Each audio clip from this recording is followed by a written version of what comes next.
আসন্ন জাতীয় নির্বাচনকে সামনে রেখে রাজনৈতিক অঙ্গনে বাড়ছে উত্তাপ। মনোনয়ন সংগ্রহ ও প্রার্থী চূড়ান্তকরণে ব্যস্ত সময় পার করছে রাজনৈতিক দলগুলো। এরই মধ্যে বড় ধরনের আলোচনার জন্ম দিয়েছেন বিএনপির ভারপ্রাপ্ত চেয়ারম্যান তারেক রহমান। প্রথমবারের মতো জাতীয় নির্বাচনে অংশ নিতে যাচ্ছেন তিনি, তাও আবার দুটি গুরুত্বপূর্ণ সংসদীয় আসন থেকে। ঢাকা ১৭ সংসদীয় আসন থেকে নির্বাচন করছেন বিএনপি ভারপ্রাপ্ত চেয়ারম্যান তারেক রহমান।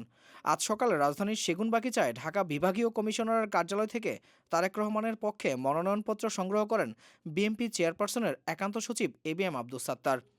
প্রথমবারের মতো জাতীয় নির্বাচনে প্রতিদ্বন্দ্বিতা করছেন তারেক রহমান। ঢাকা ১৭ আসনের পাশাপাশি বগুড়া ৬ সংসদীয় আসন থেকেও নির্বাচন করবেন তিনি। এরই মধ্যে বগুড়া ৬ আসনে তার পক্ষে মনোনয়ন ফরম সংগ্রহ করেছেন স্থানীয় বিএনপি নেতারা। গত রাতেই বিএনপি আনুষ্ঠানিকভাবে তারেক রহমানের দুটি আসন থেকে নির্বাচনে অংশ নেওয়ার সিদ্ধান্তের কথা জানায়। উল্লেখযোগ্য বিষয় হলো, প্রাথমিকভাবে ঢাকা ১৭ আসনটি বিএনপির অন্যতম শরিক দল বাংলাদেশ জাতীয়তাবাদী জোটের শরিক আন্দালিব রহমান পার্থর জন্য ছেড়ে দেওয়া হয়েছিল। তবে শেষ পর্যন্ত সেই সিদ্ধান্ত পরিবর্তন করে ঢাকা ১৭ আসনে তারেক রহমানকেই প্রার্থী ঘোষণা করা হয়। অন্যদিকে আন্দালিব রহমান পার্থকে ভোলা ১ সংসদীয় আসন ছেড়ে দেওয়ার সিদ্ধান্ত নেয় বিএনপি। রাজনৈতিক বিশ্লেষকদের মতে, তারেক রহমানের এই নির্বাচনী সিদ্ধান্ত বিএনপির কৌশলগত অবস্থান এবং নির্বাচনী রাজনীতিতে নতুন মাত্রা যোগ করছে।